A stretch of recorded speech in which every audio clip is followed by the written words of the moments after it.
Assalamu alaikum everybody and welcome back to podcast with Ammi. Today we have a guest जिनका actually आप सब ने request की थी कि हम उन्हें बुलाएं. When I was talking about कि हम एक psychiatrist को बुलाते हैं to discuss जो बहुत बड़ी tragedy है कारसाज कराची में जो हुई है, जहाँ पर the wife of an industrialist उसकी वजह से multiple घराने have been affected. I think ये एक ऐसा केस है that has shook Pakistan, but इसकी अगर आप बिल्कुल बेसिस पे on other the crux of this case psychiatry में लाई करता है, बिकॉज सारी डिबेट ये है कि क्या नताशा एक साइकाइट्रिक पेशेंट है, क्या नताशा मेंटली फिट है टू स्टैंड ट्रायल, क्या साइकाइट्रिक इलनेसेस यूज़ करते हैं अमीर and elite to defend themselves and ताकि उनको जेल ना जाना पड़े. बिकॉज हमने पहले भी ये एग्जांपल्स देखे हैं कि ये टर्म्स फेंकी जाती हैं कि वो मेंटली फिट है, वो साइकाइट्रिक है, इसलिए उनको आप जेल ना लेकर जाएं, उनको आप सज़ा ना दें. So I think the best person जो ये सब सवालों के जवाब दे सकते हैं is Ali Mehdi Hashmi, who is one of the most renowned psychiatrist in the country. He is trained from the United States and उनकी एक यहाँ पर किंग एडवर्ड में भी काम करते हैं. उनकी बहुत एक फ्लरिशिंग प्रैक्टिस है where he meets women all the time, many of whom are probably Natasha ke strata se. So let's find out. Assalamu alaikum. Walaikum assalam. So you know why we've called you, because ये जो कराची कारसाज का issue है, it's really shaken Pakistan, and yet again इसमें obviously एक वो debate है कि अमीर गरीब, will the rich be held accountable, क्या justice होगी, जो अभी तक पाकिस्तान में जाहिर जाफर के केस में हमने देखी और भी बहुत केसेस में नहीं हो रही. बट इस केस में आई थिंक एक बहुत जो इंटरेस्टिंग एलिमेंट है वो है साइकाइट्री का. सो इतने लोगों ने वो वीडियो चलाई है कि द मिनट नताशा ने वो मोटरसाइकिल को मारा जिसमें 2 लोगों की उसी मौके पे डेथ हो गई, और उसके बाद गाड़ी को मारा एंड वो बाहर आई. सो वो वीडियोस गॉन वायरल जिसमें शी स्माइलिंग और लग रहा है कि शी स्माइलिंग. फिर there is a look of entitlement. Obviously everybody is just guessing because वो वीडियो इतनी चली है. And then she is pointing like this. क्या अगर एक हम नॉर्मल इंसान की बात करें एंड आपसे 2 मतलब एक्सीडेंट्स आपके हाथों से हुए हैं, एक बाइक से 2 लोग गिर गए, even if you don't know if they did but you hit them, फिर आप एक गाड़ी को हिट करते हो, उसके बाद नॉर्मल ह्यूमन रिएक्शन क्या होता है? कि is there no normal human reaction? Surely there can be. Before we move on to that though, 2 बातें जो आपने स्टार्ट किया जिससे जाहिर है कि हम सब ये चाहते हैं कि इंसाफ सबको मिलना चाहिए, रिगार्डलेस कि किसी की दौलत क्या है, अमीर है गरीब है, बल्कि शायद वन कैन से कि गरीबों को ज़्यादा ज़रूरत है कि उनको इंसाफ मिलना चाहिए. सो वो तो it's a accepted principle of law that the application कानून का जो इतलाक है वो अमीरों गरीबों पे एक तरह होना चाहिए. एक बात. दूसरी बात, कानून, पूरी दुनिया का कानून, हर मुल्क का कानून इस चीज़ की छूट देता है कि अगर किसी शख्स को कोई जहनी बीमारी है जिसकी वजह से उनकी जजमेंट, उनकी थिंकिंग, वो चीज़ें अफेक्ट हुई हुई हैं, तो उनकी जो भी मुबैना जुर्म हुआ है उसमें जो उनकी ज़िम्मेदारी है उसको कम किया जा सकता है कि वो रिस्पॉन्सिबल नहीं थे, अगर उस वक्त वो ये साबित किया जा सके कि जिस वक्त वो जुर्म हुआ है या एलिजेड जुर्म, मुबैना जुर्म हुआ है, उस वक्त उनकी ज़हनी हालत ऐसी नहीं थी कि उनको इस चीज़ का रिस्पॉन्सिबल ठहराया जाए. तो पहले आप जो बातें कर रही थी उससे मुझे ख्याल आया. दूसरा, जहाँ तक वो आप उस केस की बात कर रहे अच्छा, हैं. एक second, I just want to stop you है. तो बेसिकली आप कह रहे हैं कि कानून में ये स्पेस है कि अगर एक इंसान मेंटली अनफिट है या अनस्टेबल है या उसको कोई साइकाइट्रिक बीमारी है तो उसके साथ कानून का रवैया फ़र्क होगा. It's an accepted principle of law. लेकिन अब इसमें मसला ये आ जाता है ना कि हम किसको कहें कि आप मेंटली अनफिट हो, किसको, मतलब ये इस केस के, अगर हम इस केस के मद्देनज़र ये बात करें तो बहुत से लोगों को लग रहा है कि ये मैनिपुलेट किया जा रहा है. कि आई थिंक अक्सर कानून में ये स्पेस है शायद कि ये चीज़ें मैनिपुलेट हों. आप बिल्कुल ठीक कह रही हैं. उसकी तरफ जो आपने पहले बात की थी कि जी अगर कोई शख्स चला रहा है, ड्राइव कर रहा है या खातून चला रही है, उससे एक एक्सीडेंट हो जाता है, आपसे होता है, मुझसे होता है, किसी से भी होता है, तो ज़ाहिर है कि हमारा रिएक्शन होगा परेशानी, गुस्सा, एंग्जाइटी, पैनिक, एक बिल्कुल एक यानी आप बहुत ज़्यादा यानी परेशान हो जाएंगे, खौफ की कैफियत होगी. तो वो that is a normal reaction. या रोना धोना, जो भी, रिमोर्स. हाँ, ऑफ कोर्स, जो भी है इमीडिएट रिएक्शन जो है वो शायद पैनिक का हो, बहुत ज़्यादा एंग्जाइटी का हो, बहुत ज़्यादा फियर का हो, उसके बाद फिर अफसोस वो वगैरह. It will be an acute emotional state, बहुत ज़्यादा जज्बाती एक उसमें स्टेट हो जाएगी. अब उसमें मैं आई शुड इस चीज़ का मुझे इतराफ़ करना चाहिए कि मैंने वो वीडियो नहीं देखा, इसलिए कि जब मैं इस किस्म की वीडियोस देखता हूँ तो मेरी अपनी कोई तबीयत ख़राब होती है। So I try to avoid these kind of scenes. I have seen the pictures, photographs मैंने देखी हैं और मैंने पढ़ा है उसके बारे में, इंसिडेंट के बारे में। So I can't really comment exactly. और फिर आपने बात की कि वो वीडियो देख के लोग कह रहे हैं कि जी वो ऐसा महसूस कर रही है, ऐसा महसूस कर रही है। ये तो बिल्कुल क़यास आ रही है कि कौन कैसा महसूस कर रहा है उसकी उसकी वो देख के। ये तो वो लोग जो महसूस जो लोग देख रहे हैं उसको वो उसके ऊपर डाल रहे हैं कि वो तो उसका तो हम कुछ भी नहीं कर सकते। अलबत्ता आपने जो बात की कि जी हम कैसे डिटरमिन करें कि किसी की ज़हनी कैफ़ियत कैसी थी उस वक़्त। अब इसमें 2 बड़ी इंटरेस्टिंग चीज़ें हैं।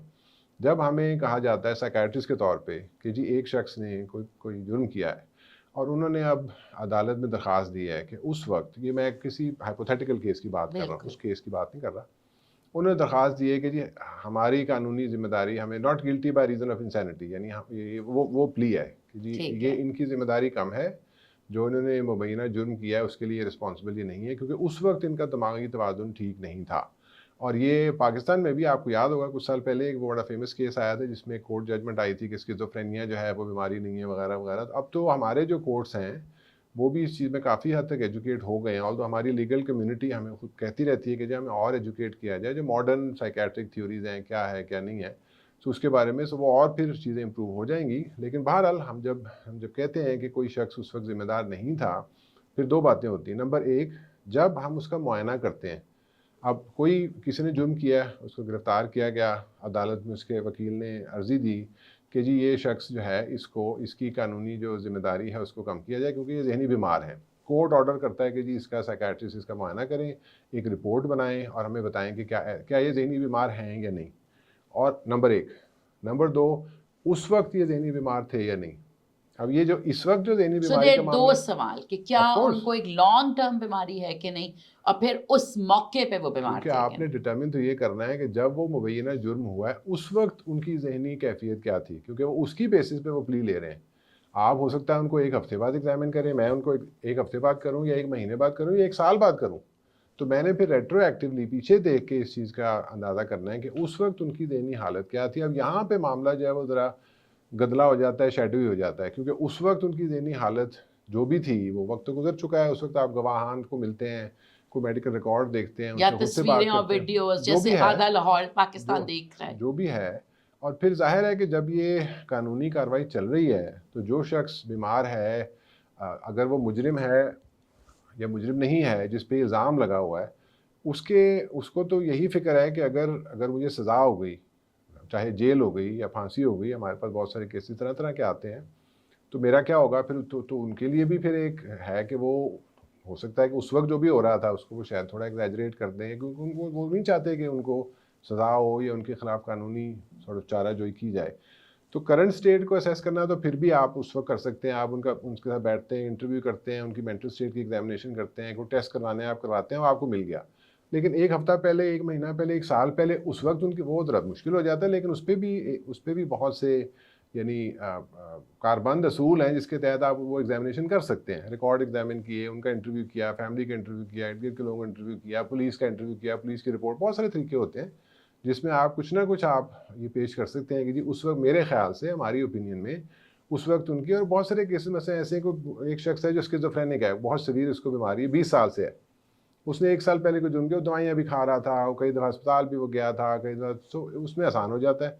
लेकिन अगर कोई शख्स है जिसकी कोई हिस्ट्री नहीं है, कोई रिकॉर्ड नहीं है, कोई कुछ नहीं है, वो कहते हैं कि जी हम तो बीमार थे उस वक़्त, तो वो मुश्किल भी हो जाता है। So it's a complex topic. लेकिन ये बात तयशुदा है कि अगर किसी ने कोई जुर्म किया है और उन्होंने क्लेम किया है कि जी मेरी ज़हनी, या उनके लॉयर के थ्रू ये क्लेम आया कि मेरी ज़हनी हालत ठीक नहीं है, तो ये उनका कानूनी हक है कि कोर्ट उनको साइकियाट्रिक एग्ज़ामिनेशन करवाए, ताकि उनके साथ कोई ऐसी ज़्यादती ना हो जाए। क्योंकि ये भी एक कानूनी असूल है कि अगर किसी की वाक़ई ज़हनी हालत ठीक नहीं है, तो फिर उनकी कानूनी ज़िम्मेदारी किसी हद तक कम हो जाती है। ओके, कमिंग बैक टू ये जो हम पिक्चर्स और वीडियोज़ की बात कर रहे हैं, जो नताशा की आई हैं एट दैट मौका कि अभी एक्सीडेंट हुआ है, शी कम्स आउट और वो स्माइल कर रही है। क्या ऑब्वियसली इतने ट्रॉमेटिक इंसिडेंट के बाद क्या साइकियाट्री कहती है कि एक नॉर्मल बिहेवियर का तरीका है और एक एबनॉर्मल, कि क्या हर रिस्पॉन्स इज़ नहीं, कंसिडर्ड उसमें ओके? इससे हम नहीं असेस कर सकते, क्योंकि बहुत ज़्यादा जो जो किसी को बहुत ज़्यादा इमोशनल शॉक लगता है, बहुत ज़्यादा झटका लगता है, तो उसमें ऑड रिएक्शन भी होते हैं। किसी को अचानक पता लगा कि खुदा न खास्ता उसके किसी करीबी की डेथ हो गई है, हार्ट अटैक हो गया है, बहुत करीबी शख्स, बिल्कुल अनएक्सपेक्टेड।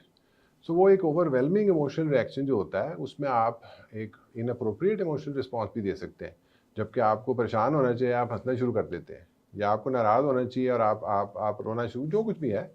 सो वो जो शॉक की स्टेट होती है, बहुत ज़्यादा एकदम इमोशनल शॉक मिलता है, उसमें अनरीजनेबल इमोशनल रिएक्शन हो सकते हैं।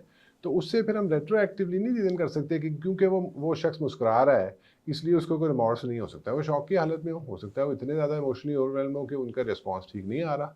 सो वो थोड़ा सा उसको ज़रा ध्यान से देखने की ज़रूरत है, ख़ासतौर पे क्योंकि अब आप कानूनी चारा जो होने जा रही है और इसमें सीरियस कॉन्सिक्वेंसेज हो सकते हैं।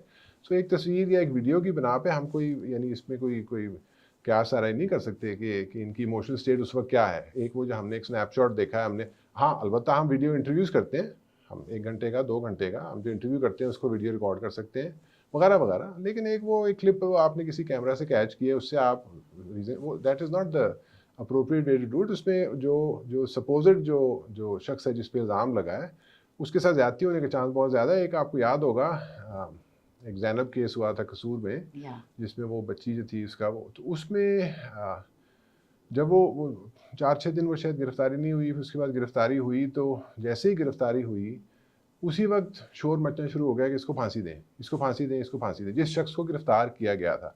तो मैंने उस वक्त एक ट्वीट की जब ट्विटर खुला हुआ था, अब तो वीपीएन लगा के सब करते हैं बाहर। सो मैंने ट्वीट की कि जी एक कानून का अपना एक तरीका होता है और एक और यानी बुनियादी असूल है कानून साजी का, ड्यू प्रोसेस, कि किसी शख्स पर अगर इल्ज़ाम लगा है तो ये उसका हक है कि उसको ये मौका दिया जाए कि वो कोर्ट जाए, अपनी सफाई पेश करे। ये मतलब ये जो ट्रायल बाय मीडिया वाला जो मामला चल पड़ा है कि अभी तो गिरफ्तारी हुई है, अभी तो अदालत भी नहीं बैठी, तो पहले से ही फांसी का और फिर डिसाइड भी कर लिया गया। So this is very dangerous कि आपने जो एक आपकी सोसाइटी में हज़ारों सालों से जो एक तरीका बना है कि अगर किसी पे जुर्म आयद किया गया है उसके भी, और बल्कि आप ये कह सकते हैं कि जिस पे जुर्म आयद किया गया उसके हकूक ज़्यादा हैं, क्योंकि एक मॉब मेंटालिटी बन के सब कह रहे हैं कि जी इसको फांसी लगाएं, फांसी लगाएं।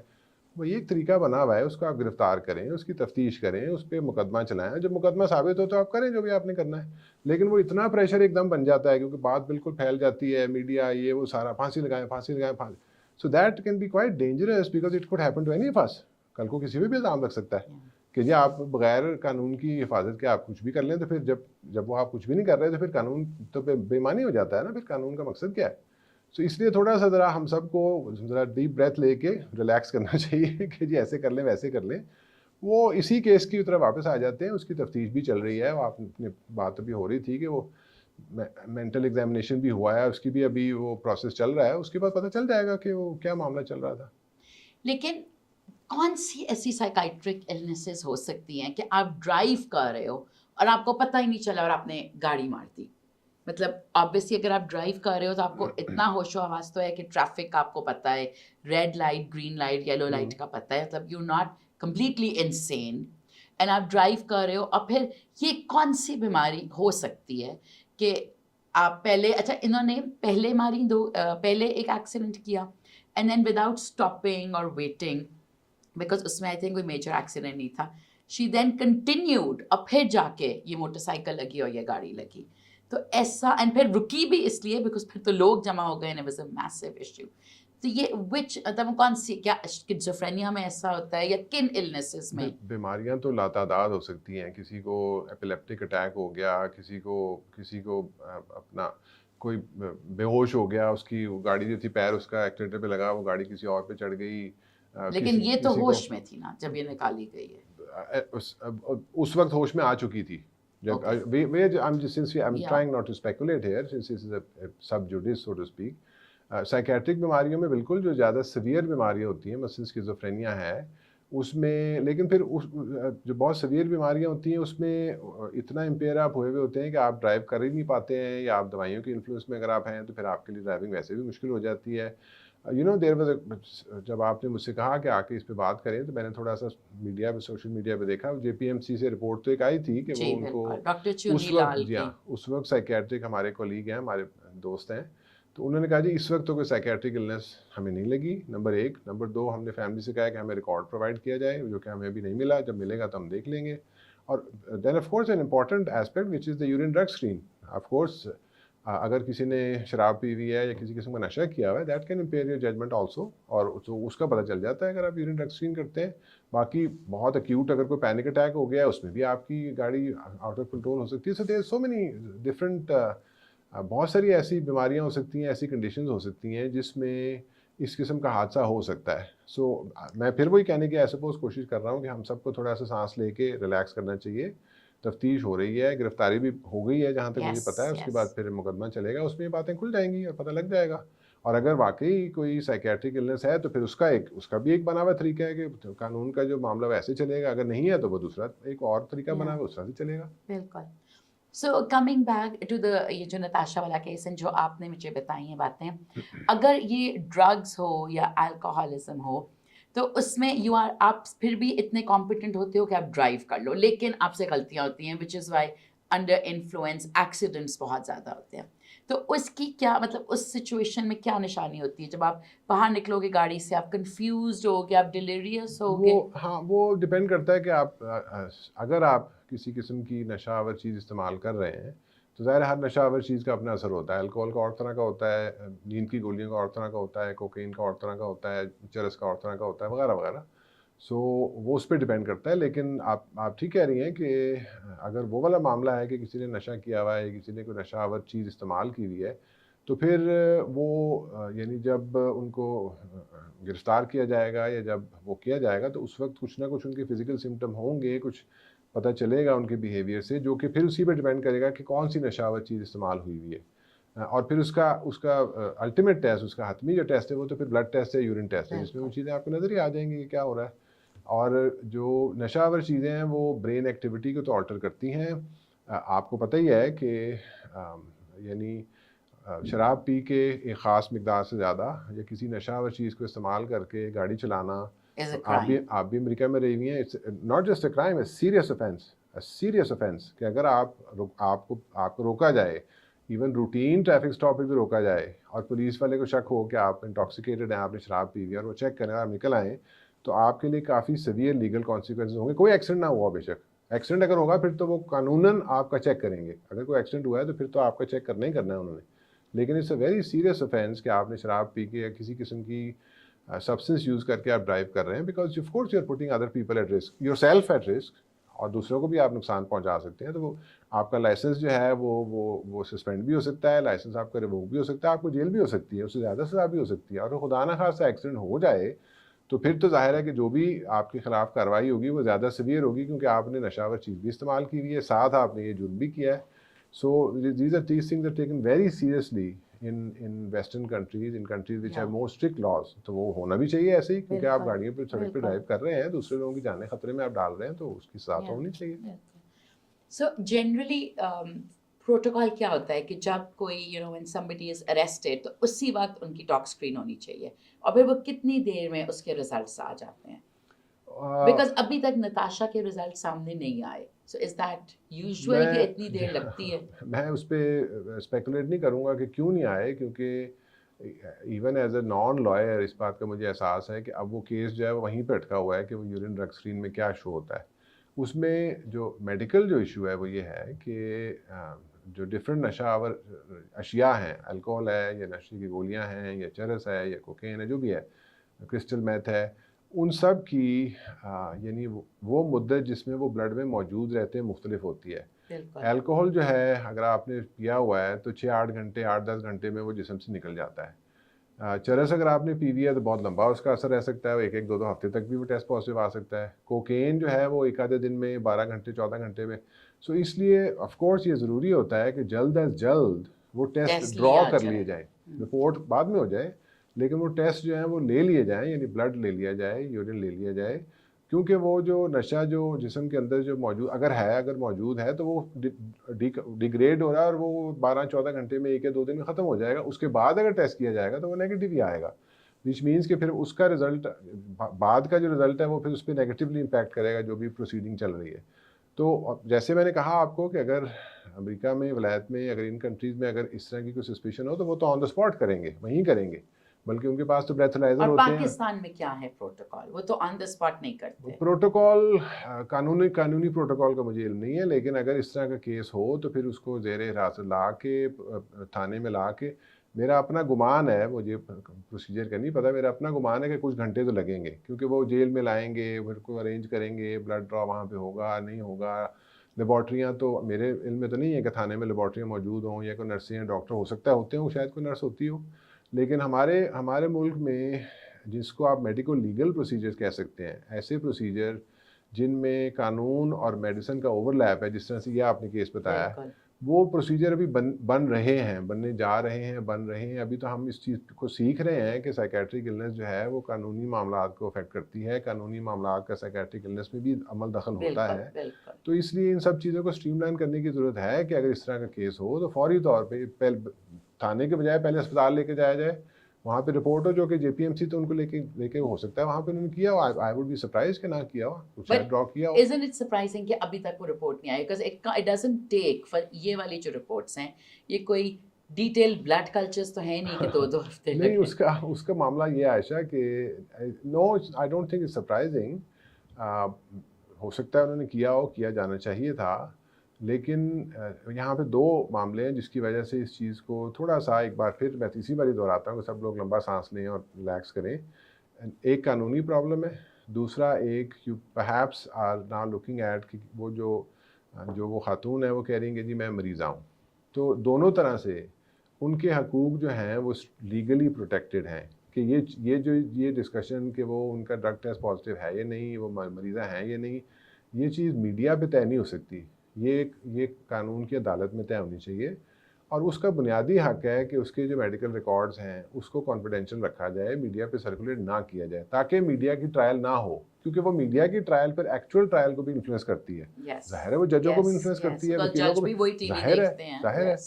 वो जो रिपोर्ट जेपीएमसी की थी कि उनको वो नहीं है, वो भी नहीं सर्कुलेट होनी चाहिए और थी। वो वायरल थी। हमने डॉक्टर चुन्नीलाल से कहा कि आपने ऐसा क्यों किया है। डॉक्टर चुन्नीलाल ने कहा मैंने कुछ भी नहीं किया, मैंने सबमिट करवाई अपने अस्पताल को, अस्पताल की इंतज़ामिया ने कहा कि जी हमारा डिसीजन ठीक है। So Chunnilal did the right thing, he said कि I am not going to release this to the media because it's confidential medical information, why should this go out to the media. ये तो मरीज़ा का हक है कि उसको डिस्क्लोज ना किया जाए।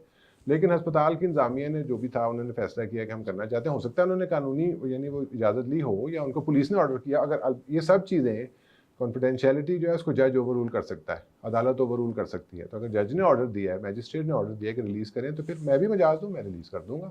अच्छा, okay. ऑफ कोर्स वेल तो So patient doctor confidentiality is inferior to the right of the patient judge. Doctor confidentiality doctor और मरीज के बीच में कॉन्ट्रैक्ट है जो मुकद्दस है up to the extent of the law. और अगर कोई लीगल मामला होता है, अब उसमें फॉर इंस्टेंस एक मिसाल ले लेते हैं कि एक मरीज़ा है जो मेरे पास आती है, वो कहती है कि जी मैं बीमार हूँ, मुझे डिप्रेशन है, मुझे एंग्जाइटी है, मेरी बात आप किसी और को तो नहीं बताएंगे? मैं बिल्कुल नहीं बताऊँगा, एक्सेप्ट अगर आपकी जान को ख़तरा है या आपकी बीमारी की वजह से किसी और की जान को ख़तरा है, तो फिर मैं पाबंद हूँ कि मैं उसको किसी और को बताऊँ उनके तहफ़्फ़ुज़ के लिए। ये भी एक एक्सेप्टेड मेडिको लीगल प्रिंसिपल है, इसके बहुत सारे प्रेसिडेंट्स भी हैं। सो अगर आपकी जान बचाने के लिए और मेडिकल कॉन्फिडेंशियलिटी में भी यही है। For instance take the case of कि मरीज़ का आपने कंसेंट लेना है, कंसेंट के बगैर इलाज नहीं करना। मैं मेरे अस्पताल में काम करता हूँ, फॉर इंस्टेंस खुदा न खास्ता बॉम्ब ब्लास्ट होता है, पेशेंट आ जाते हैं, एक मरीज़ है जो बेहोश है, उसका खून बह रहा है, उसके साथ कोई नहीं है, वो इलाज के लिए कंसेंट नहीं दे सकता, वो इजाज़त नहीं दे सकता। लेकिन अगर मैं उसकी इजाज़त का इंतजार करूँगा तो हो सकता है तो मैं ओवरराइड कर सकता हूँ। ये this is also accepted principle of medicine है। Same principle applies here. अगर मरीज़ा या मरीज़ कहते हैं कि जी आप मेरी बात डिस्क्लोज तो नहीं करेंगे, बिल्कुल नहीं करूँगा, एक्सेप्ट अगर आपकी जान को ख़तरा है या आपसे किसी और को ख़तरा है, फिर मैं कानूनन पाबंद हूँ कि मैं डिस्क्लोज करूँ, अदरवाइज़ नहीं करूँगा।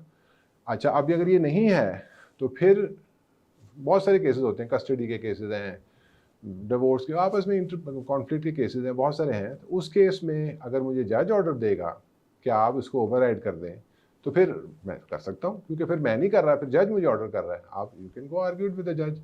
आई am bound by the law like any other citizen of society. Pakistan के कानून का मैं भी पाबंद हूँ, जिस तरह हम सब पाबंद हैं। तो जब जब जब जज ने कह दिया तो फिर वो किया जा सकता है, लेकिन ये लिमिटेड सर्कमस्टांसेस। ठीक है। ये हम नहीं कह सकते कि जी उसका अभी तक हमें टीवी पे हमें उसकी यूरिन ड्रग स्क्रीन क्यों नहीं आई उसकी। वो भाई यूरिन ड्रग स्क्रीन टीवी पे क्यों आनी, वो तो रिपोर्ट पहले भी नहीं आनी चाहिए थी, लेकिन चलो उन्होंने अपने कानूनी मामले में जिस तरह से भी किया। लेकिन वी शुड बी केयरफुल। और मैं बार बार ये बात कर रहा हूँ, शायद लोगों को बुरी लग रही होगी, कि जिस शख्स पे इल्ज़ाम लगाया गया है, जो भी इल्ज़ाम है, भले कत्ल का इल्ज़ाम हो, उसके राइट प्रोटेक्ट करना भी उतना ही ज़रूरी है जितने हम सब के, जब तक ये कानूनी मामला पूरा नहीं हो जाता। वो भी ठीक है, जो भी उसने किया उसका वो चीज़ तफ्तीश होगी, फिर मुकदमा चलेगा, फिर वो बात सामने आएगी, फिर जो सज़ा उसको मिलनी चाहिए कानून में मिलनी चाहिए।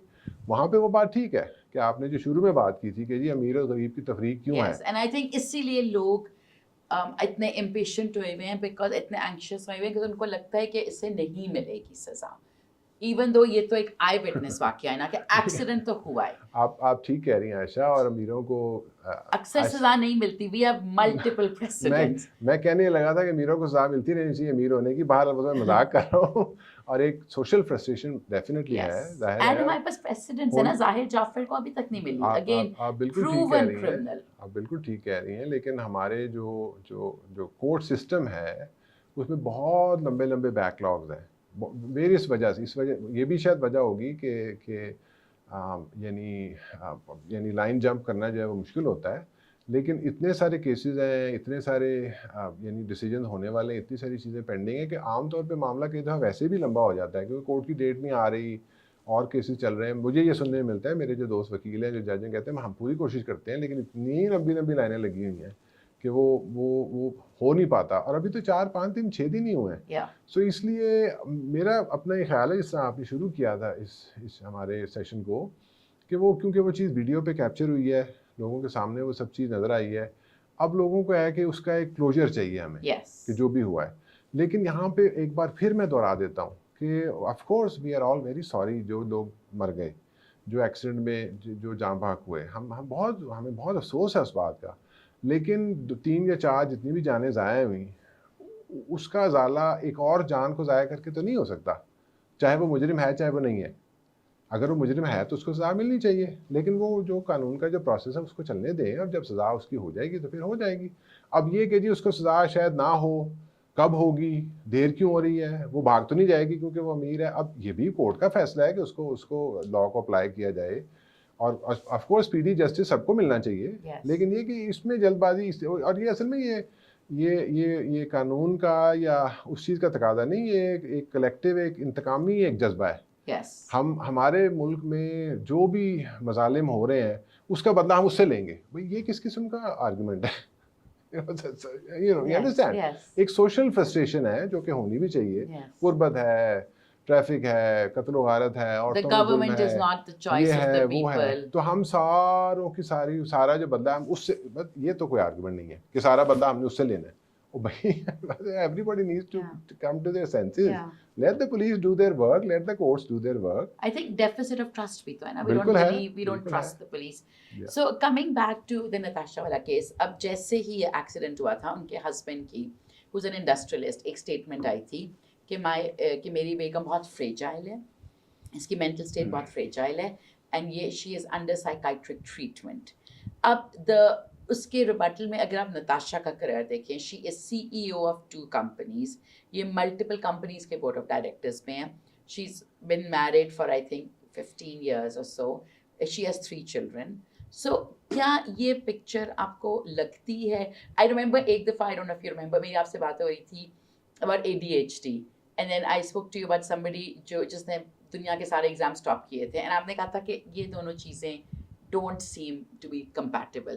Similarly, the fact that Natasha CEO है 2 companies की, multiple company director है, 3 उसके माशाल्लाह बच्चे हैं, so I'm sure she's doing a reasonable job as a mother, and she's been married, तो एक वो भी relationship उसने maintain की है। क्या ये एक उस औरत की पिक्चर लग रही है जिसको कोई major psychiatric illness है, जिसकी वजह से she would go and kill people and feel no remorse and not realize that she's plowing down cars and motorcycles? When you say that she would go out and kill people, it seems to imply कि उसने किसी को कत्ल किया है। ऐसी तो नहीं बात है, बहरहाल एक्सीडेंट ही हुआ है। Anyway, we'll leave that up to the courts. एक शख्स का सक्सेसफुल बिजनेस पर्सन होना, सक्सेसफुल फैमिली मेंबर होना, सक्सेसफुल पेरेंट होना क्लियरली इस चीज़ की निशानी है कि उनको उनके साइकोलॉजिकल रिजर्व्स हैं, उनकी साइकोलॉजिकल स्ट्रेंथ ऐसी है कि वो ये सब कुछ कर पाए हैं।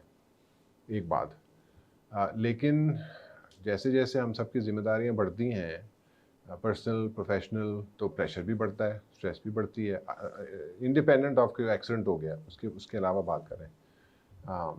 सो ये कहना तो मुमकिन नहीं है कि अगर किसी की कोई सक्सेसफुली एम्प्लॉयड है, उसकी कंपनियां हैं, वो पेरेंट है, तो वो अंडर साइकोलॉजिकल स्ट्रेस नहीं है। तो हो सकता है हमें हो सकता है साइकेट्रिस्ट की ट्रीटमेंट भी चल रही हो या कोई साइकेट्रिस्ट की हेल्प भी ले रही हो। एक तो ये बात होगी। दूसरा, आई एम अस्यूमिंग कि वो जो स्टेटमेंट जो आपने कही है उनके हस्बैंड की सपोज्ड स्टेटमेंट, वो उन्होंने दी है इस इंसिडेंट के बाद। yes, ऐसी है। बिल्कुल। सो अब जाहिर है कि अब तो वो साइकोलॉजिकली फ्रेजाइल ज़रूर होंगी, क्योंकि एक्सीडेंट हुआ है, लोग मर गए हैं, उनको कुछ तो अंदाज़ा होगा कि ये मामला हुआ है। सो आई डोंट नो कि वो बात कर रहा है तो इस वक्त उसकी साइकोलॉजिकल स्टेट है वो नहीं, जो he हमने said कि my wife is a psychiatric patient, मतलब हमने implying कि वो पहले भी राइट एक हमने पहले भी बात की थी ना कि एक मेंटल स्टेट उस वक्त जब वो इंसिडेंट हुआ है, जो हम पहले बात कर रहे थे, और एक उस वक्त पहले से जो चली आ रही थी। अब उसमें उसको भी चले अज्यूम कर लेते हैं कि साइकेट्रिक केयर उनकी पहले से चल रही थी, अज्यूम कर लेते हैं। साइकेट्री से मिल रही थी, साइकोलॉजिस्ट से साइकोथेरेपी ले रही थी, शायद साइकेट्री की दवाइयाँ भी ले रही थी। अब इसमें भी दो बातें। नंबर एक, क्या उनको कोई ऐसी सीरियस बीमारी थी जिससे उनकी थिंकिंग रीजनिंग इतनी इम्पेयर हुई हुई थी कि उनको हम यानी छूट दे सकते हैं कि जी वो रिस्पॉन्सिबिलिटी उनकी नहीं है। स्किज़ोफ्रेनिया या बहुत कोई सीवियर बीमारी थी, या कि कोई माइल्डर इलनेस थी, डिप्रेशन थी, एंग्जाइटी थी, जो कुछ भी था, जिसमें वो रिस्पॉन्सिबिलिटी उतनी कम नहीं होती, क्योंकि जजमेंट या वो थिंकिंग उतनी ज़्यादा इम्पेयर नहीं होती। We don't know that, we would need to examine the records of psychiatrist जो पहले ट्रीटमेंट चल रही थी। हमने पहले बात की, आई डोंट नो कि हमने ऑन कैमरा की है नहीं, कि पाकिस्तान में मेडिकल रिकॉर्ड्स की डॉक्यूमेंटेशन काफ़ी स्केची है, बेहतर हो रही है, लेकिन मेडिकल रिकॉर्ड्स हम उस तरह से नहीं मेंटेन करते जिस तरह से हमें करने चाहिए, जो इसलिए भी प्रॉब्लम है कि ट्रीटमेंट की कॉन्टीन्यूटी में प्रॉब्लम होता है। पहले क्या ट्रीटमेंट हुई थी, अब क्या ट्रीटमेंट चल रही है। दूसरा, इस किस्म के केसेस में, सो मैं आपको वो किस्सा सुनाने लगा था, आपने कहा कि ऑन कैमरा सुना दें। बहुत साल पहले मेरे पास एक मरीज़ा आया करती थी, उनका कुछ अर्सा मैंने इलाज किया, दवाई शवाई दी, को बेहतर हो रही थी। उसके बाद खबर आई कि उन्होंने ख़ुदकुशी कर ली, फौत हो गई। दुख हुआ, अफसोस हुआ। बहरहाल फिर कोई ख़बर आई कि जी ख़ुदकुशी नहीं, वो शायद उनको मारा गया है। फिर कोई केस चला उस पर, फिर वो पुलिस वाले तफ्तीश करते करते मेरे पास आए, मेरे घर, कि डॉक्टर साहब से बात करनी है। अच्छा जी, आ जाएँ, कर लें, हमने मेडिकल रिकॉर्ड देखना है। अब मेरे पास इत्तफाकन को एक आधा को पेज था जिस पे 2-4 लाइनें मैंने खुद से लिख ली थी, क्योंकि मैं अमेरिका में ट्रेन हुआ था। अमेरिका में ये होता है कि रिकॉर्ड आप मेंटेन करते हैं। I did not have a proper medical record. उस वक्त मुझे एहसास हुआ दोबारा कि अगर इस तरह का कोई आउटकम हो जाए, अब वो जो भी साइकाट्रिस्ट से वो मिल रही थी, वो जिनकी हम बात कर रहे हैं, अगर उन्होंने कोई फाइल मेंटेन की हुई है, कोई रिकॉर्ड रखा हुआ है, तो उसको एग्जामिन किया जा सकता है। लेकिन मेरा गुमान ये है कि कोई बहुत ज़्यादा कोई डिटेल रिकॉर्ड होगा ही नहीं, क्योंकि पाकिस्तान में नहीं होता। वो सिर्फ आप दवाइयाँ लिख देते हैं, एक आधा लिख देते हैं। सो फिर पीछे जाके वो रिकॉर्ड को एग्जामिन करना कि उसमें है कुछ नहीं है, क्या नहीं है, वो भी मुमकिन नहीं हो पाएगा। विच मीन्स कि फिर स्पेकुलेशन ही रह जाती है। फिर आप कयास सारा ही कर सकते हैं कि क्या था क्या नहीं था। उन्होंने कह तो दिया कि जी ले रही थी नहीं, लेकिन उसका सबूत कोई नहीं है ना। अदालत को सबूत चाहिए। अगर आप ये केस बना रहे हैं कि वो जहनी बीमार हैं और उनकी जिम्मेदारी कम है, तो जहनी बीमारी का सबूत क्या है? नहीं, लेकिन डॉक्टर चुनी लाल ने कहा है कि फैमिली ने नहीं दिए पेपर्स। अब ये तो नहीं हो या उनके सकता पास है कि ही नहीं। somebody, बट ये कैसे हो सकता है doctor Ali Hashmi, like for example अगर मैं किसी के पास जा रही हूँ तो मेरे पास कोई प्रिस्क्रिप्शन होगी, और अक्सर अब आजकल लोग प्रिस्क्रिप्शंस की पिक्चर्स ले लेते हैं फ़ोन में टू सेव ठीक। देम। ठीक है, तो मेरे पास कोई तस्वीर तो फ़ोन में होगी। अगर वो नहीं होगा तो डॉक्टर का नाम तो होगा। वो डॉक्टर की रिसेप्शनिस्ट ये तो बता ही सकती है ना कि जी ये इनकी मंथली, जनरली थेरेपी में तो आपका एक स्टैंडर्ड होता है कि आपने हर हफ्ते जाना है, तो वो एक सेट होता है कि अच्छा आप इधर हर हफ्ते जा रहे हो, हर महीने जा रहे हो, जो भी है। थेरेपी इज नॉट कि एक या दफ़ा मिले या 6 महीनों में। तो ये तो नहीं हो सकता कि फैमिली के पास कुछ भी नहीं है, मतलब ना प्रिस्क्रिप्शन है, ना नाम भी नहीं पता डॉक्टर का। नाम तो पता नहीं, वो होगा। तो हम एक ही बात कर रहे हैं कि अगर वो ये कह रहे हैं कि जी ये साइकेट्रिक मरीज़ा हैं, इसलिए उनकी ज़िम्मेदारी कम की जाए, कानून वो अदालत को, कानून को ये दरख्वास्त देना चाहते हैं कि इनकी ज़िम्मेदारी कम है इस वजह से कि वो ज़हनी मरीज़ा हैं, तो फिर कोई सबूत तो लाना पड़ेगा कि वो ज़हनी मरीज़ा हैं। ज़ाहिर है उसके बगैर तो अदालत कैसे कोई एक्शन ले सकती है। जहाँ तक आप बात कर रही हैं, साइकोथेरेपी साइकोलॉजिस्ट के साथ, कभी कभार साइकियाट्रिस्ट के साथ ज़्यादा फ्रीक्वेंटली होती है। साइकियाट्रिस्ट के साथ जो विजिट्स होती हैं वो कई दफ़ा महीने में एक दफ़ा होती हैं, कई दफ़ा 2 महीने में, कई दफ़ा 3 महीने में। और जैसे मैंने पहले ज़िक्र किया कि अब आहिस्ता आहिस्ता पाकिस्तान में मेडिकल रिकॉर्ड को मेंटेन करने का, नोट लिखने का, उनको सेव करने का रिवाज आता जा रहा है। मेरे पास अपना कंप्यूटर सिस्टम प्राइवेटली है, मेयो हॉस्पिटल में हम लाने की कोशिश कर रहे हैं, लेकिन अभी भी काफ़ी स्केची है। कागज़ की प्रिस्क्रिप्शन पे हाथ से लिख दिया जाता है और वो प्रिस्क्रिप्शन हम मरीज़ को दे देते हैं। हमारे पास कुछ भी नहीं होता, कोई फाइल नहीं होती, कोई रिकॉर्ड नहीं होता। मेरे पास तो है क्योंकि कुछ और डॉक्टरों ने अब करना शुरू कर दिया है। लेकिन ये फॉर द लॉन्गेस्ट टाइम यही हुआ करता था कि वो रिकॉर्ड जो है हम बना के, प्रिस्क्रिप्शन बना के वो उनको दे देते हैं। अब उन्होंने अगर घुमा दी और मरीज़ आते थे वापस आके, हम इसीलिए मैंने अपना रिकॉर्ड जो था इलेक्ट्रॉनिक बनाया कि वो आके कहते थे कि जी वो तो गुम हो गई है, विच मीन्स कि मुझे कुछ भी नहीं पता। तो मेरे पास एक होना चाहिए।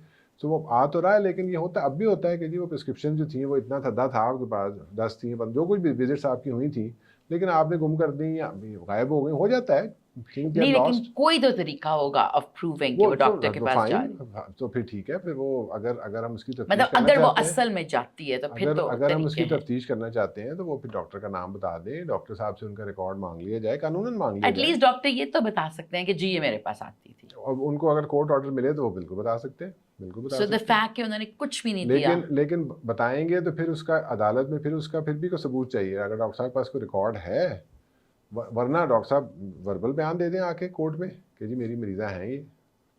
Either way it's a problem for the doctor, because अगर रिकॉर्ड मेंटेन नहीं हुआ तो फिर कानूनी कार्रवाई में तो आपको रिकॉर्ड चाहिए, डॉक्यूमेंटेशन चाहिए। सो अगर लेकिन रिकॉर्ड है तो फिर वो पेश होना चाहिए, बिल्कुल होना चाहिए। सो अगर हम डॉक्टर चुनी लाल की रिपोर्ट के ऊपर वापस आएँ तो इन्होंने 2 बातें कही in his report. He said कि इस वक्त आई थिंक उन्होंने अबाउट 24 या 48 आवर्स के बीच में उन्होंने बात की थी नताशा से। तो ही सेड कि इस वक्त she does not have a mental illness, लेकिन आई थिंक कि he also spoke to her जब वो आई थी, बिकॉज ही सेड कि yeah I don't know if he didn't speak to her, जिस तरह आप कह रहे हो कि आप बैक ट्रैक करते हो, क्वेश्चनिंग के थ्रू आप फिगर आउट करते हो।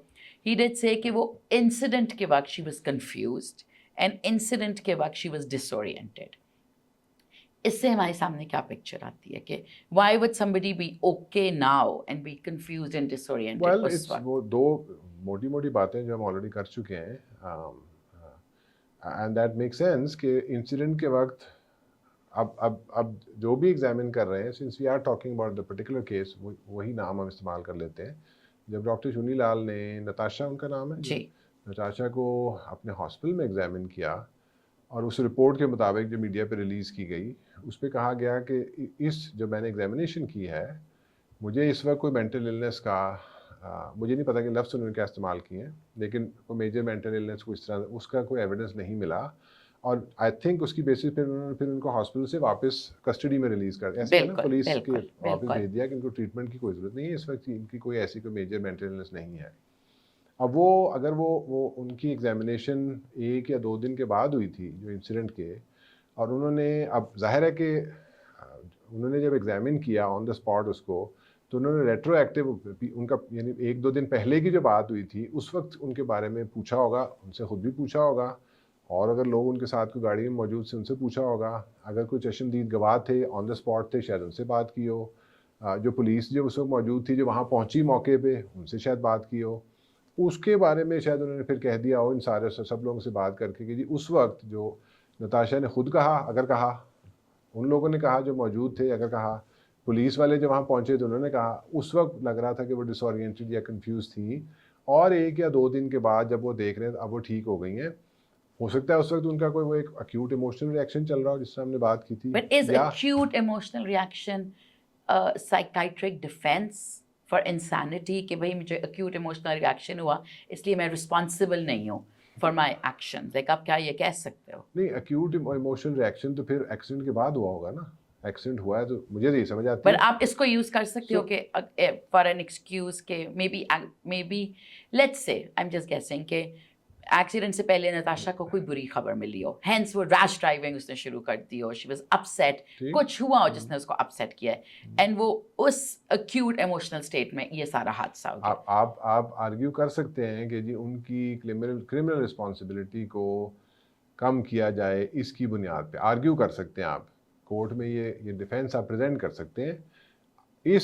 इस डिफेंस की वर्सेस एक ऐसा शख्स जिसको 10 साल से स्किज़ोफ्रेनिया है, जिसने कुछ कर दिया, इसका वेट पॉसिबली लीगल वेट शायद कम हो, लेकिन इसके लिए आपको किसी कानूनदान की, जज की ओपिनियन भी ले लेनी चाहिए कि इसका रिलेटिव वेट क्या होगा। और ये भी इस चीज़ पे भी टर्न करेगी कि जो साइकेट्रिक असेसमेंट की जाएगी, जो फोरेंसिक मेंटल हेल्थ असेसमेंट की जाएगी, उसमें क्या स्टेट किया जाएगा कि उसका जो उनकी बीमारी क्या है, उनकी बीमारी जो है वो किस किस चीज़ को अफेक्ट करती है, उनकी थिंकिंग को, उनके बिहेवियर को अफेक्ट करती है, उस वक्त क्या स्टेट थी बीमारी की, जब वो इंसिडेंट हुआ उस वक्त क्या स्टेट थी, उससे पहले क्या स्टेट थी। तो जो रिपोर्ट बनेगी, जो साइकेट्रिक असेसमेंट होगी, वो उस लीगल ओपिनियन को इन्फ्लुएंस करेगी। लेकिन कोर्ट में तो जाके लॉयर तो कोई भी प्ली ले सकते हैं कि जी वो अपने हस्बैंड से लड़के आई है, हाइपोथेटिकली वो लड़की आई बट है। इज दिस, ये जो टेम्पररी इंसैनिटी आई थिंक इसको कहा जाता है, एंड ये इज दिस मतलब ये क्या एक साइकाइट्रिक इलनेस है, temporary insanity? There is no psychiatric illness by the name of temporary insanity, although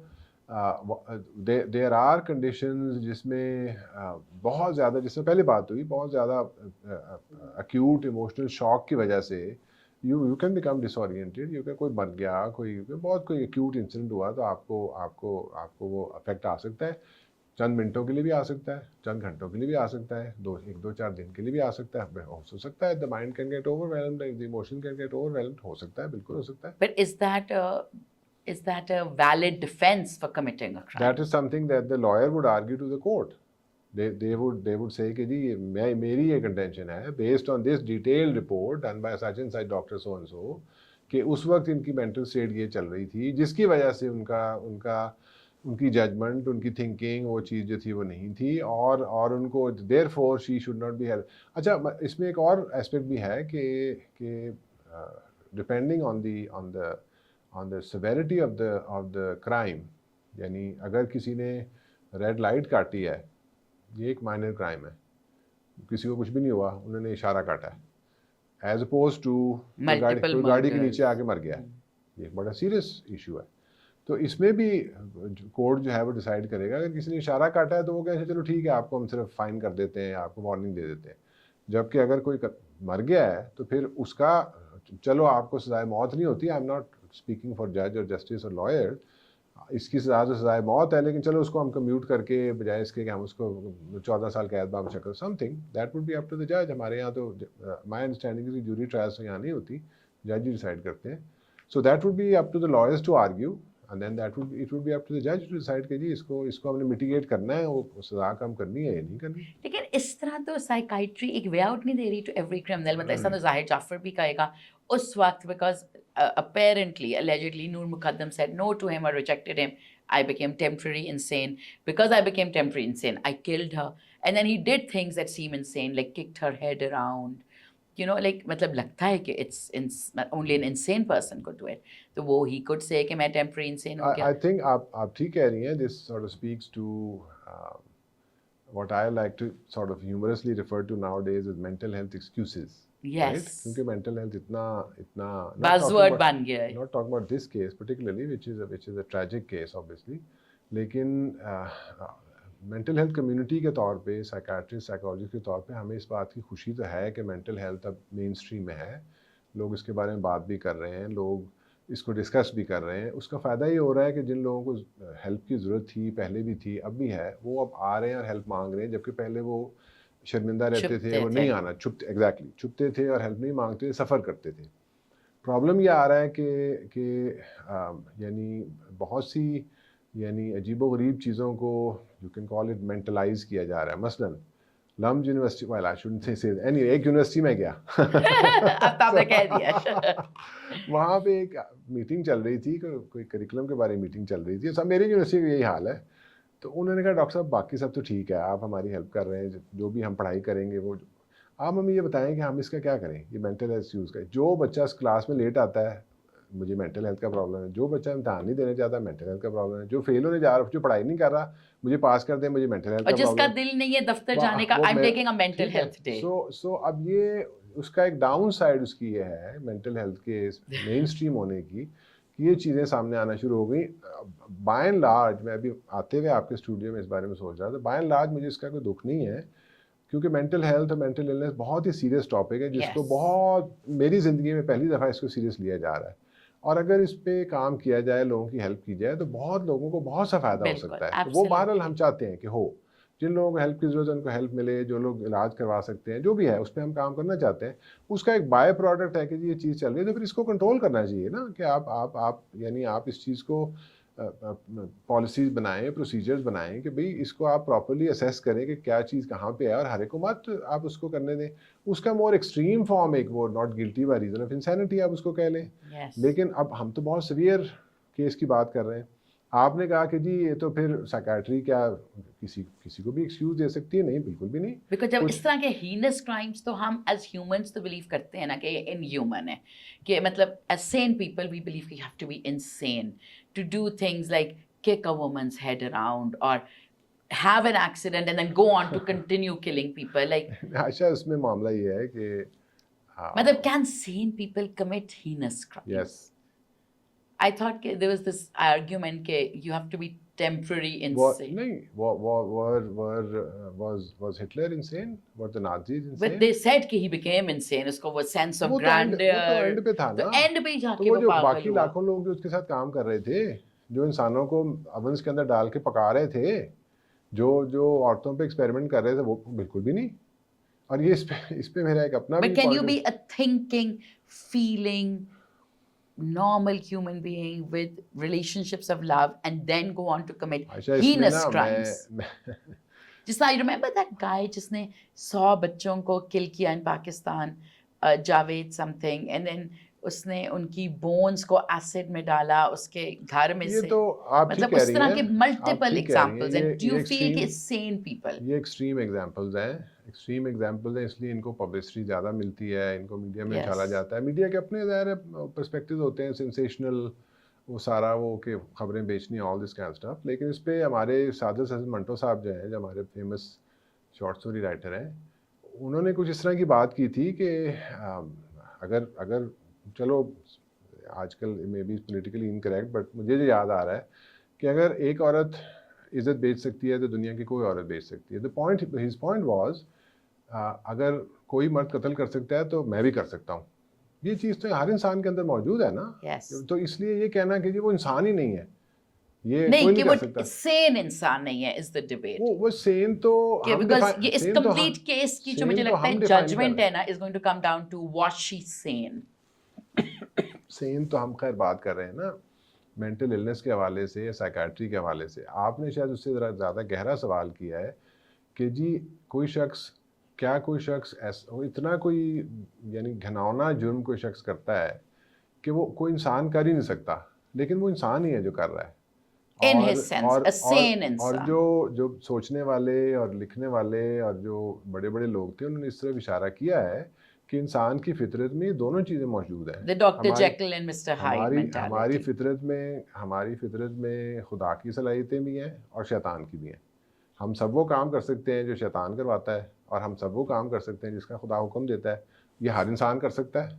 तो अब हम अपनी अपनी अच्छाइयों को, अपनी खुदादाद सलाहियतों को, अपनी उन खूबियों को जो हमें इंसान बनाती हैं, उनको उभारना और उनको संभालना और उनको उनको यानी उनको मुकद्दस रखना तो हमारा काम है ना।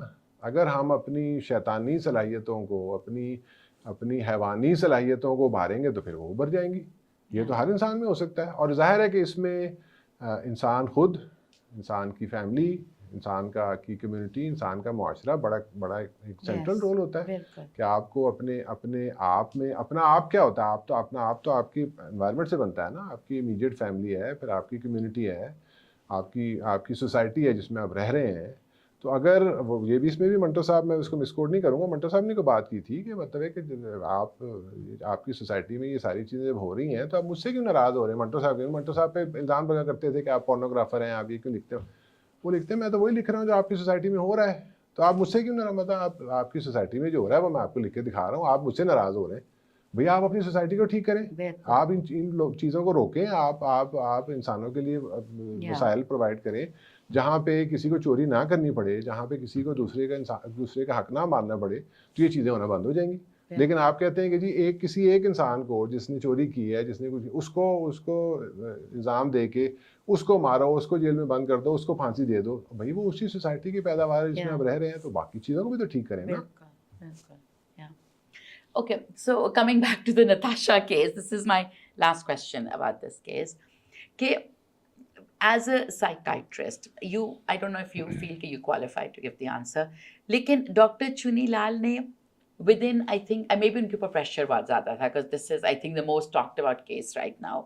जो आप मुझे बता रहे थे कि एक साइकाइट्रिस्ट को मौके पे जाके लोगों से भी बात करनी होती है, वीडियोस देखनी होती हैं, पुलिस से बात करनी होती है, ये सब कुछ मतलब within 24 hours हो सकता है कि does it take some time for a psychiatrist to decide कि कोई औरत या आदमी mentally fit है कि नहीं है?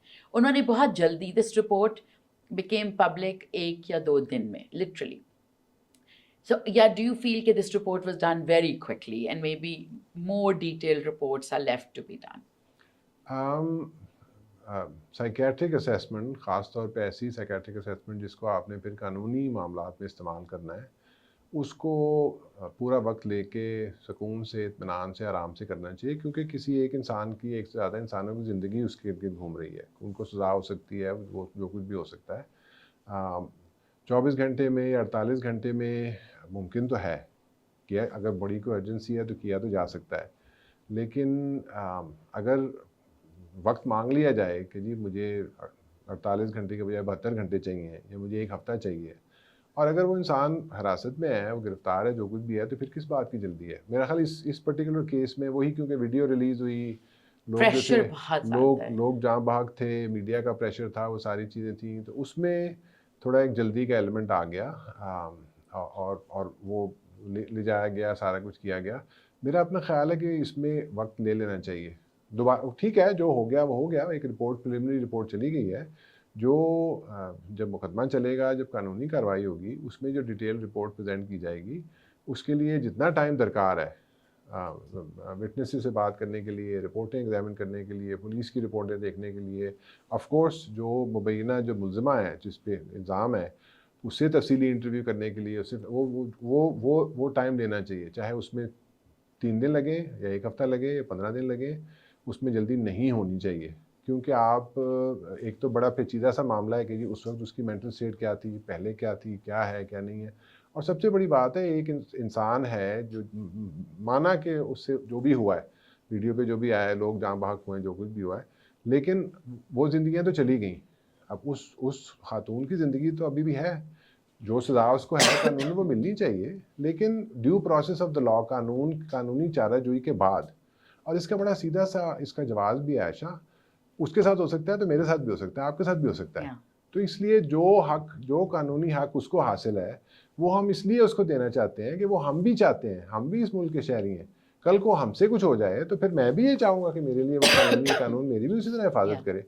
इररिस्पेक्टिव, जो आपने बात शुरू जहाँ से की थी, वो बात अलहदा है कि गरीबों को भी इंसाफ मिलना चाहिए, गरीबों को ज़्यादा ज़रूरत है, वो दूसरी बात है, लेकिन हर इंसान को वो हक हासिल है, ख़ासकर उसको जिस पे मुबैना जुर्म आयद किया गया। मुबैना जुर्म अभी कुछ साबित नहीं हुआ है, भले जो मर्जी वीडियो आया हो, वो बात की बात है कि उसकी वो हालत क्या थी, जो कुछ भी थी, तो टाइम लेना चाहिए, कोई जल्दी इस बारे में नहीं करनी चाहिए। और इसलिए तो बिल्कुल ही जल्दी नहीं करनी चाहिए कि मीडिया पे लोग शोर मचा रहे हैं कि फांसी दे दो, जल्दी कर दो। भाई एक कानूनी कार्रवाई चल रही है, उसको चलने दें, और जो उसका नतीजा आएगा फिर उसको रिपोर्ट आप कर दें। वो ठीक है, मीडिया का अपना एक पर्सपेक्टिव है कि जी हम ऑन गार्ड रख रहे हैं सबको, कि सब लोग जो है अपनी ड्यूटी दे रहे हैं, जो कुछ भी नहीं दे रहे हैं, लेकिन फिर वो एक जो कलेक्टिव एक मेनिया कह लें या कलेक्टिव एक गुस्सा है, उसको भी तो वो फीड कर रहे हैं ना, जिसकी वजह से सब लोगों पे प्रेशर आ रहा है, पुलिस पे भी, जजों पे भी, डॉक्टरों पे भी, सारी चीज़, उससे मामला बिगड़ भी सकता है, उससे गड़बड़ भी हो सकती है। तो ये सीरियस मामला है, टाइम ले लेना चाहिए, डॉक्टरों को टाइम दें, पुलिस को टाइम देंगे वो तफ्तीश करें, वकीलों को टाइम देंगे वो देखेंगे सारे केसेस क्या, उसके बाद जो फैसला है वो सबको काबिल, जो अदालत फैसला करती है वो काबिल कबूल सबको होना चाहिए। Okay, and one last question. I know I said it's the last one, but there's one thing जो इस केस में, एंड आई थिंक इससे बयान, अभी हम हिटलर की बात कर रहे थे, towards the end it seemed के Hitler had like a god complex कि मैं तो कुछ भी कर सकता हूँ. वी सॉ जब मुशर्रफ का टाइम था, टुवर्ड्स द एंड, जब Musharraf became the most powerful leader in South Asia, तब भी एक ये सेंस था कि there was a god complex. We saw that in Bangladesh with the dictator जिसको अभी उठाया गया. एंड लोगों को ये लगता है, स्पेशली गरीबों को, कि पाकिस्तान में अमीरों का भी एक ये कॉम्प्लेक्स है, the sense of grandiose and this idea कि भाई हम तो कुछ भी कर सकते हैं because we have influence, we have money. Is this a psychiatric phenomena कि when you do get power, मतलब generally when Musharraf and all these people they had a lot more power than the average rich in Pakistan has. लेकिन there is this idea कि what is this? Is this a psychiatric phenomena? What leads to this? No, I don't think it's a psychiatric phenomena in that way, in the sense that we treat illnesses. I think अमीर लोग हर दौर में, हर माशरे में अमीरों जो हुक्मरान तबका है उसका ख्याल होता है कि कानून हमारे लिए तो नहीं है, कानून तो हम बनाते हैं, कानून तो और लोगों के लिए होता है. लेकिन कानून बनता ही इसलिए है कि एक सोसाइटी, एक माशरे का एक कायदा तरीका हो चलने का, और अगर उसका इतलाक़ सब पे ना किया जाए तो फिर उससे जो इंतशार फैलता है वो पूरी सोसाइटी को अफेक्ट करता है, बशमूल अमीर लोगों के. इनकलाब ऐसे ही आते हैं ना, फ्रेंच रेवोल्यूशन आया था या जो अभी बांग्लादेश में हुआ है, अभी आपके हमसाये में हुआ है, आपके हमसाये में अभी हुआ है.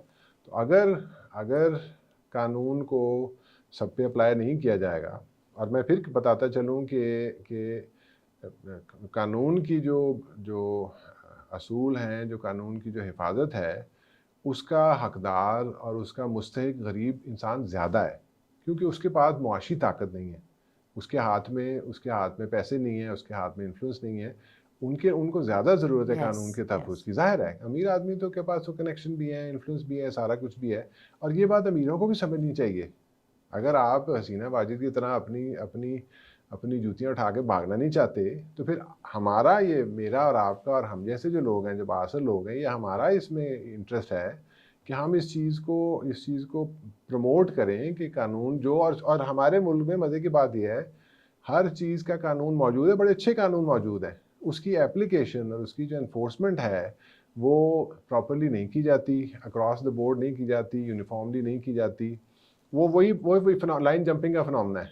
मैंने लाइन में नहीं लगना, मेरा काम पहले कर दे भाई. अगर लाइन में चले, ट्रैफिक जिस तरह चल रही है, अगर सारे लाइन में चल जाएंगे जल्दी निकल जाएंगे. But लेकिन yes, superiority complex is not a psychiatric issue. Not necessarily, और ये हर माशरे में होता है. आज इस पे नहीं हम कह सकते. I was temporary in science. America में, वलायत में आज भी जिसके पास बहुत ज़्यादा वसाइल हैं, उसका रास्ता कुछ ना कुछ तो आसान हो ही जाता है. वो तो सरमायादाराना माशरे में एक पिरामिड बना हुआ है, जो जिनके पास पैसे ज़्यादा हैं वो टॉप पे हैं, जिनके पास कम है वो थोड़ा सा नीचे हैं. वो हम कुछ और अब बात कर रहे हैं, उस तरह हम नहीं जाते कि वो वेल्थ रीडिस्ट्रीब्यूशन कैसे होनी चाहिए वगैरह वगैरह, इट्स अ सेपरेट टॉपिक. लेकिन मोस्ट डेफिनेटली कानून जो है वो इक्वली अप्लाई होना चाहिए. कानून हमारे मुल्क में सारे मौजूद हैं, और कानून का मेन तहफ़्फ़ुज़ उनको मिलना चाहिए जिनके पास और कोई वसाइल नहीं है. असल में तो मुस्तहिक वो हैं उस चीज़ के, कि जो, वरना जिसके पास गाड़ियाँ भी हैं, घर भी हैं, कनेक्शन भी हैं, वो तो चलो गुजारा कर ही लेगा. लेकिन जिसके पास वो चीज़ें नहीं हैं, उसको ज़्यादा उस चीज़ की ज़रूरत है ताकि उनको ना हो. वरना फिर उससे वो लावा उबलता है, और फिर वो जो बांग्लादेश वाला मामला है वो उस तरह से होता है. Okay, great. Thank you so much.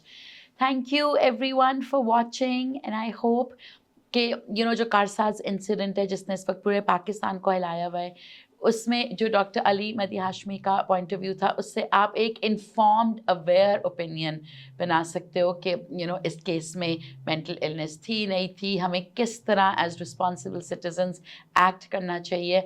And obviously इस केस में भी बहुत से questions are unanswered, but at least doctor Ali Mehdi Hashmi has given us a very good framework for figuring out कि हमें आगे इस केस में अपने ओपिनियंस, अपने सेंटिमेंट्स को कैसे लेके चलना चाहिए.